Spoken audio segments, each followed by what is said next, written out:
Sub-Saharan Africa has been fundamental to the global prosperity of the advanced countries. Okay? And Africa had a role to play. It has a role as a raw material producer. We will not allow Sub-Saharan Africa to escape that.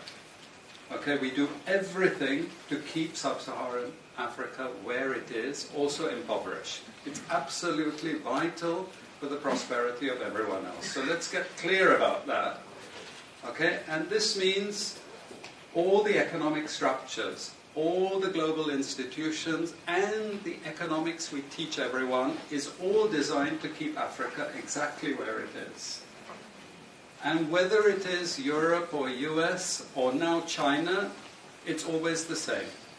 We need Africa to be impoverished because we need those raw materials and we need them dirt cheap. Okay, so that's the message. It doesn't mean to say that there's nothing Africans can do. Of course there is. Okay, but this is the opposition that they're fighting. This is what it's about. Because if Africa does do something different, I assure you living standards of all those in Europe and North America and Asia is going to fall. Okay? And that is a big price to pay.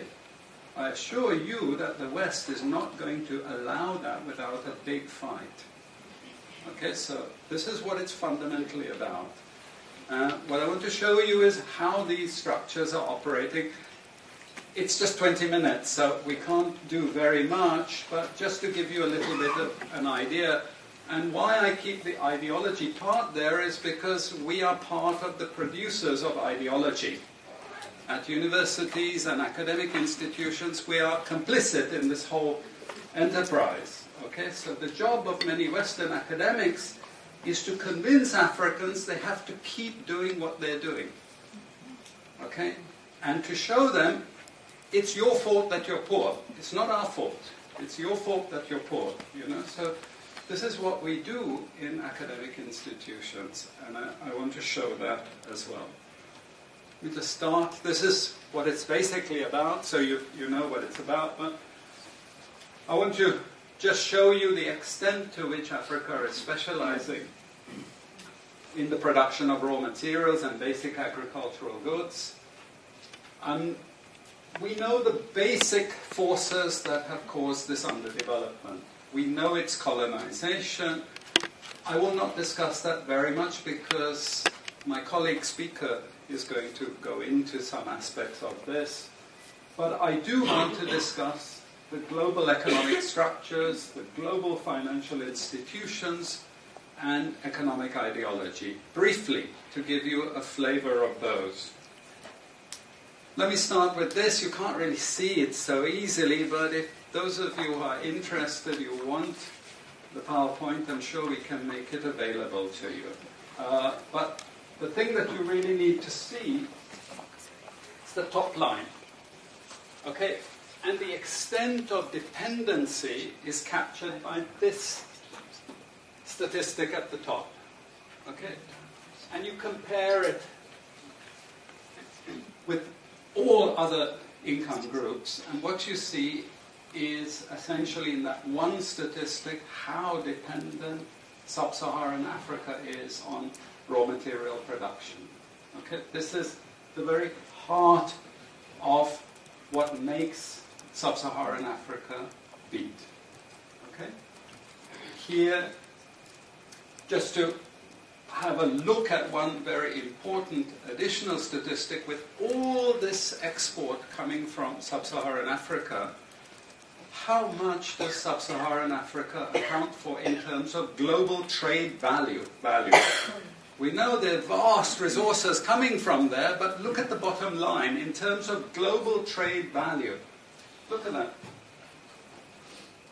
0.5%, 1975, 0.95%, going down to 0.1. To 0.1. Meaning that with all these vast resources being produced, how much are they getting for it? Nothing. Nothing. This is a very significant piece of data. Then I just want to show you what has happened to sub-Saharan Africa, because what we know, and from all studies, no country ever develops without manufacturing. Okay, producing raw materials will not take you anywhere. Producing basic agricultural goods will not take you anywhere. And let's have a look at how much manufacturing activity takes place in sub-Saharan Africa. We can look over the last 15 odd years, 15, 20 years.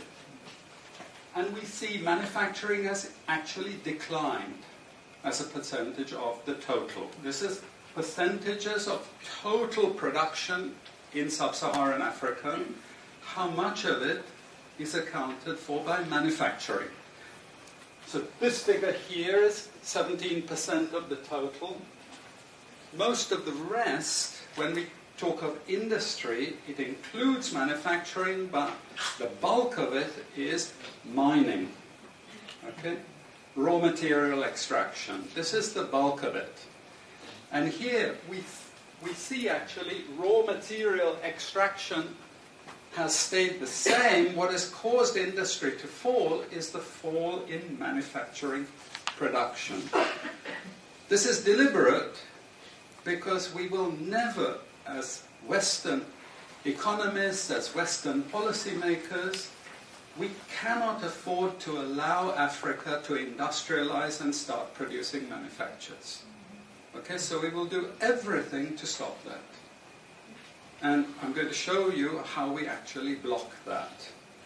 It's